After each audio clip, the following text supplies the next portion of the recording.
Hello everyone, I'm here with one of my favorite filmmakers, JT Trinidad. Hello po. JT, even before we were friends, I've been a fan of their work for a while, and now they're about to come out with their biggest film yet, so I'm excited to get into that. Um, this video will be for lovers of independent cinema, especially at the very local scale, so there will be a lot of Tagalog speaking.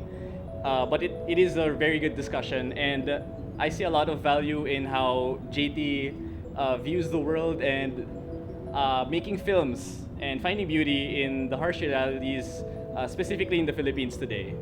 So I'm excited to introduce JT Trinidad, everyone. Hello po everyone. So, Okay, hi JT. Hello, Ren. Well, my first question for you is, how are you? okay lang naman, pagod.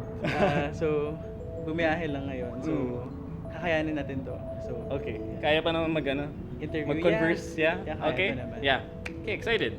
Well, let's start where it all began. Where did your love for cinema begin? I feel like she doesn't know, pero nagsimula yung love ko for cinema because of my journalism advisor. Yeah, so yung senior high ako, nag-workshop siya ng script writing sa amin, and then I was so decided to go to Benil para mag-multimedia arts. Pero nung na-discover ko yung art of cinema, parang sabi ko, parang ito yung mas bagay. So yeah, I've decided to take up film for college.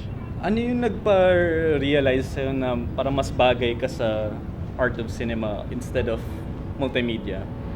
Kasi pinakahilig ko yung editing. I feel like it's highly informed by my experience of music, of the beats, of yung rhythm and everything. So I feel like na-enjoy ko yung parang amalgamation of everything that I like, from visuals to music to sound to everything. Yeah. Yeah, parang cinema nga lang yung may ganong aspect na pag-combine ng lahat. And then, paano nag-grow yung love for cinema from there on until now? So parang lagi ako nagsusulat ng script. Siya yung naging parang sandalan ko nung medyo dark times of my life when I was younger. So na-realize ko na gusto ko siyang i-push, and hindi lang siya basta hobby on my end. It's a profession that I want to pursue someday. Yeah. And then now you're in film school currently. Yeah, I'm currently 4th year sa UP. Wow. That's always something that's impressed me, kasi parang ang hirap siguro i-balance, pero I guess parang na-encourage ka rin ng film school to make more. Tama ba yun? Or Yeah. baka distraction siya? Actually, the keyword is force. We're forced Force. to do. Okay. Then encourage, Yeah. kasi we're required to do eh. Sabi ko nga, after nito, parang gusto ko muna mag-rest, ganyan. Oh. Pero I have a directing film, so kailangan namin maggawa ng new film. So I think that's force. But at the same time, I think it's our way of resisting sa current situations right now.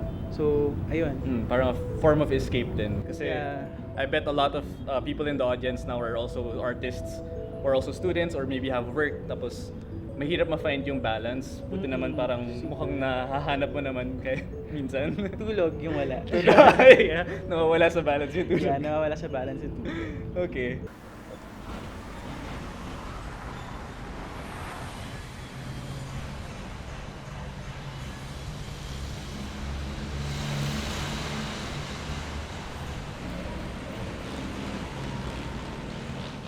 From that, like growing as a filmmaker, mahirap isipin yung yung parang first step of putting your work out there, especially nagsimula ka as a teenager. Parang for me, ang hirap ma-imagine na sobrang parang you're really putting yourself out there for everyone to see.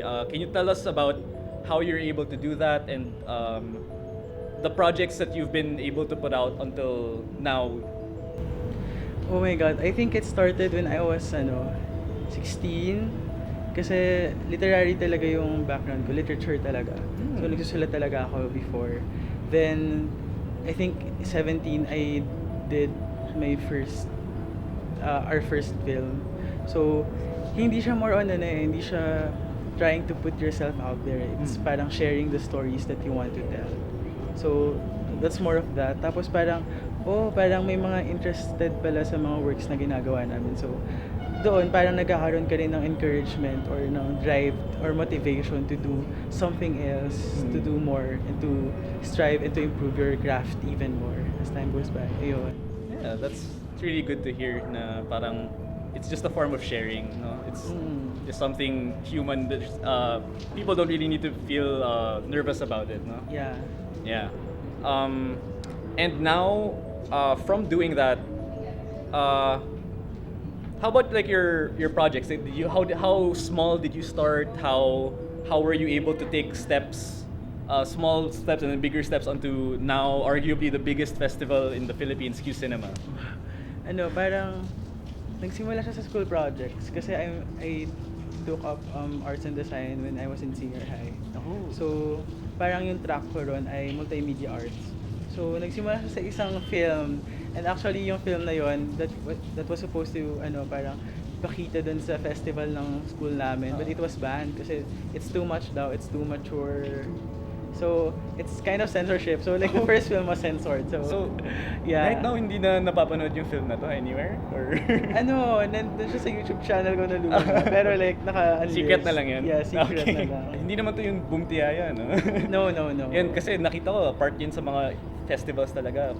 Kahit ano lang siya, very simple, short. Yeah, 1 minute short. Tapos, first year na rin ako nun nung nagawa namin yun. Nice. Wow. Okay, so I guess we can talk about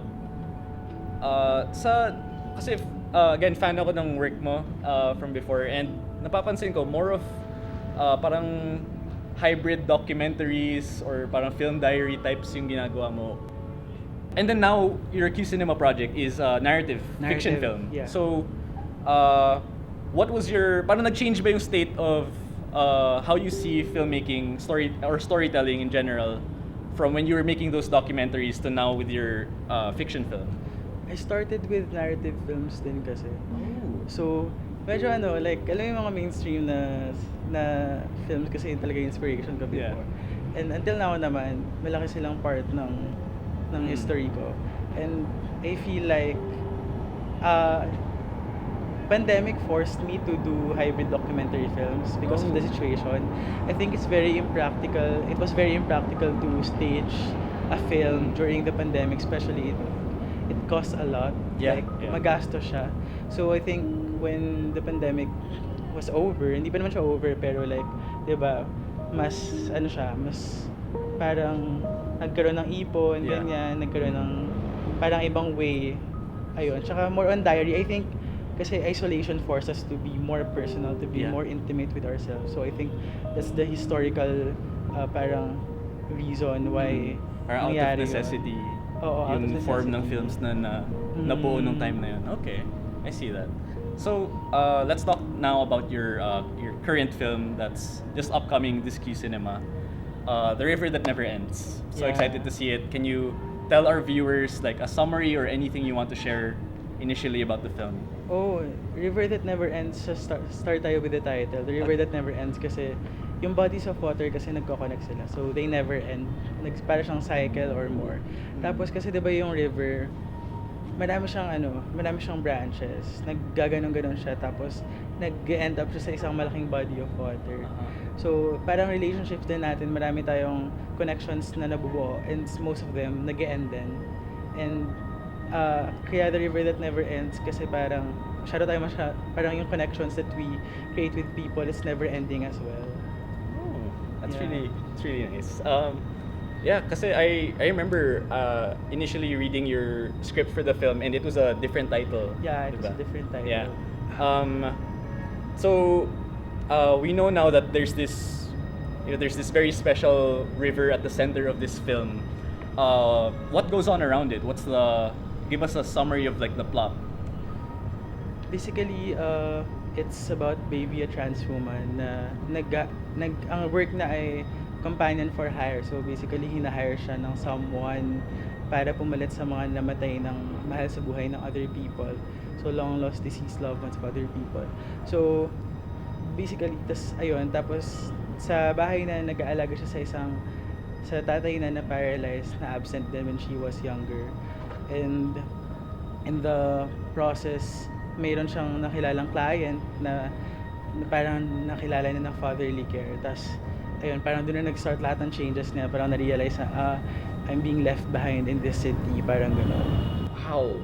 I can see so much parang special plot points that just set the film apart from like anything I've ever watched, really. And I can see what you mean about that, the river that never ends, how all of these connecting stories relate to one another. And yeah, I can already see, I can feel how much this movie will tap into those like very human relations.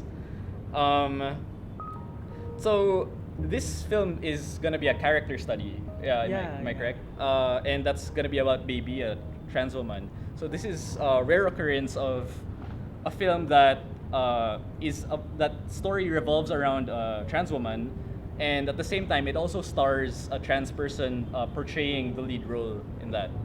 So could you walk us through, like, where did you find this person? Because this film kind of sits on the back of that person, right? As a character study. Can you walk us through it? Yeah, sobrang hirap ng casting process namin kay Baby. So, I remember parang, may kilala ka bang trans na ganito ang description, ganito. Nakita ko yung PubMeds, Yeah, sobrang hirap talaga. Parang after ng casting call, wala pa rin kaming nahanap na fit for Baby. Kasi usually yung process ko when casting, kailangan makaramdam ako ng parang heartbeat or parang lukso ng dugo. Lukso ng dugo. Parang gano'n, parang para makasya. Until one time, a week na nag-focus ako sa casting. And then, parang nag-scroll lang ako sa Facebook ko. Tapos may nag-viral na, wow, na person for sad reasons kasi pinagtatawanan siya.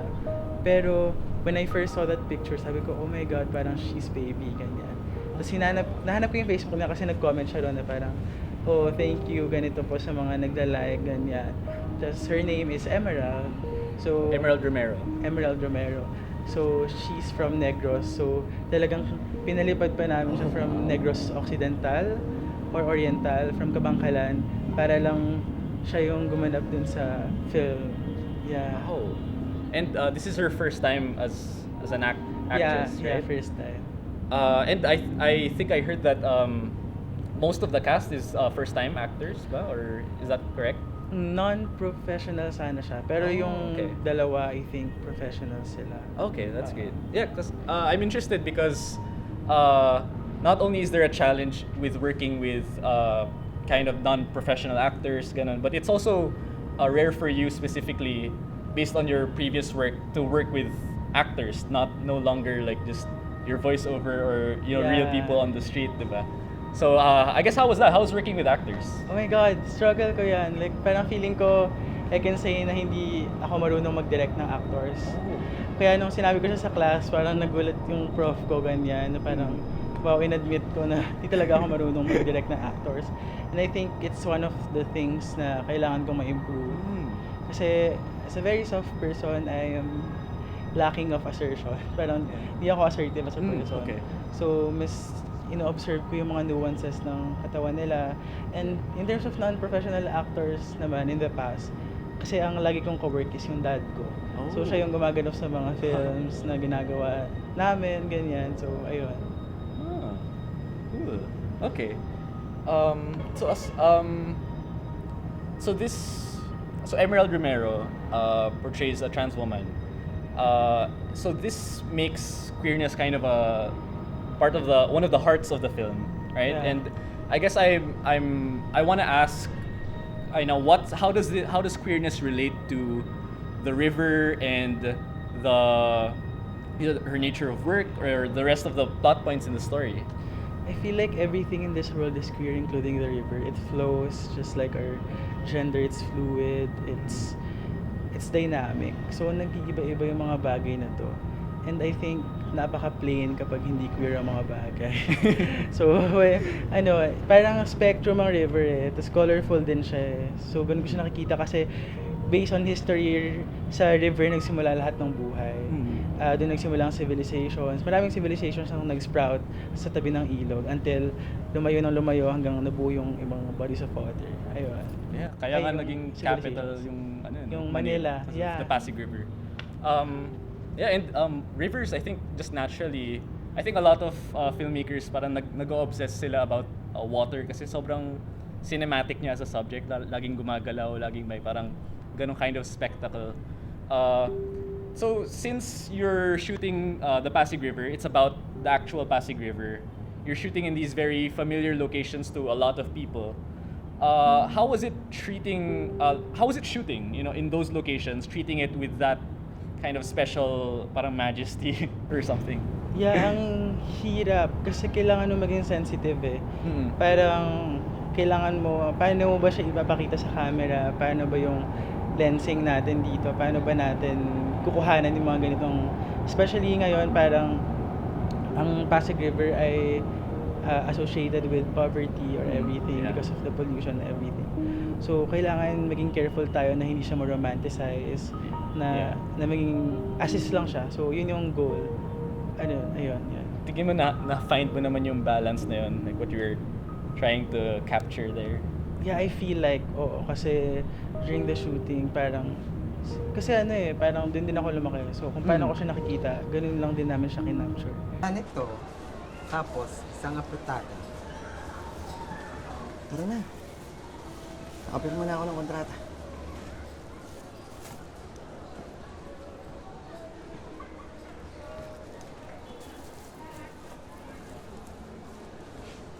Okay, so you mentioned growing up around the river, around that community. Can you tell our viewers how the story developed? Like, where did the idea come from? Was there a single moment that inspired you, struck you, or has it been in development for so long, like since childhood? Na-develop ko yung concept under Giancarlo Abrahan's class. So it's my final output for that class. Basically, before, wala pa siyang any river element. It's just the existence of baby, her father, and her client, and she wasn't a trans before. I think that's part of the self-discovery and everything. That's why she became trans. And the layer is, yung layer ng river, nagsimula siya nung nagkaroon ako ng awareness sa mga development aggressions na nangyayari sa atin, sa paligid namin. Kasi one time, pagdating ko na lang sa bahay namin, like, oh my God, ang daming tulay. I was isolated din kasi I lived in Laguna for like 2 years, in the past 2 years. So, hindi ko alam yung mga tulay. Pagbalik ko, ang daming tulay. So, nagulat ako. So, I think that's a huge part of yung informed siya doon by a huge parang personal experience. So, ayun. Tapos, nag-develop kami under Archipelago Lab, under the supervision of Ma'am Gail and Sir Keith. And doon natulungan kami para magkaroon pa ng nuances dun sa character ni Baby and then dun sa everything. So dun basically yung ano. Pero I think the core narrative is started when I was still a kid. It's my love for family and everything. Yeah. It's nice. I really appreciate films that have a very strong sense of personal like experience based on it. You know, like lalo kung galing childhood pa yung hinuhugot mo. That's something that I really look for in stories. Parang may something that comes out of a human, like a person. Yeah. That's really nice. So, when while you're developing this film, aside from the casting and the shooting on locations, what are other challenges that you went through development? Sobrang dami. I think lahat ng self-doubt. Kasi sobrang difficult mag-pitch to other people ng concept. Kasi basically wala pa akong name. Wala pang nakakilala sa akin. So like, kailangan ko mag-build ng portfolio para lang makarating dun para lang ma-accept sa ganitong grant-giving festival. So I think that was the hardest process, no? Of parang building yourself at the same time, and parang at one point parang thinking na baka wala na siya, baka yun na lang siya, baka may imbak na lang sa laptop ko or anything. So ayun yung mahirap. Yeah. Yeah, nakakapag good thing, you know, you got out of that. Yeah. Okay. So again, aside from personal experiences, writing from what you know, and I want to know about what inspires you what other ideas inspire you? Like other films or film movements that really resonated with you and you would want to capture in your work. It could even be other art forms or different just artistic ideas. I think in general, mahilig ako sa documentaries. Ang favorite docu ko ay Camera Person and Shirkers. Oh, yeah. And I think isa sa pinaka-influence ng River ay Yorgos Lanthimos Alps. Pero in the process, kailangan nating lumayo sa influences natin kasi kailangan natin humanap ng sarili nating voice. So, nagpara siyang amalgamation of a lot of people. So, mas naghanap ako dun sa community namin ng narratives. Tapos, I discovered during pandemic, Chiming Liang and Edward Yang. So, bilang lumaki sa city, sa Manila, I feel like I connected with them a lot. So, yeah, I feel like after watching their films, these are the films that I want to do in the future as well. Whatever form it may be, narrative, fiction, or documentary experimental. Yeah, ang ganda kasi parang medyo malayo nga yung parang cinema ni Chiming Liang and Yorgos Lanthimos. Yeah. Maganda yung halo nun siguro. And I like that what you mentioned na you came to the community to find their stories, diba? Yeah. Parang, so in a way, it's still a type of documentary na parang fictionalized lang somehow. You know, I mean, I guess it can't be labeled that way, pero how it's grounded is, I think, a really important part of it. So, when you approach filmmaking, I guess what do you try to do with films? What do you see film as? Parang yung approach mo, is it a form of expression or truth telling, or I don't know, how do you see the use of film for people? Yeah. Basically, nakikita ko yung pelikula bilang isang community organizer. So, it organizes people, it informs them the realities they're in, and most of all, it mobilizes the people, the communities. It creates communities. So I think the process of filmmaking is basically collaboration, and I think its purpose should serve also the community, the people, the relationships. So, ganun ko siya nakikita. Isa siyang maliit na part ng community natin na mag-build siya. Parang backbone, nag-serve sa grassroots and everything. Ayun. Wow, ganda ng sagot mo. Parang rare ko lang marinig na parang looking at cinema in that way, na sobrang communal. Especially since parang director ka and it's like your story. It's easy to like get wrapped up in egos, pero thank you, Richard Bolisay. Richard Bolisay. Thank you. Ayun. Yeah, that's really nice. And since it is tackling a lot of social issues, and it's important that you said it is for mobilization. It's not simply just art. Yeah, art for art's sake. Ika nga. Yeah.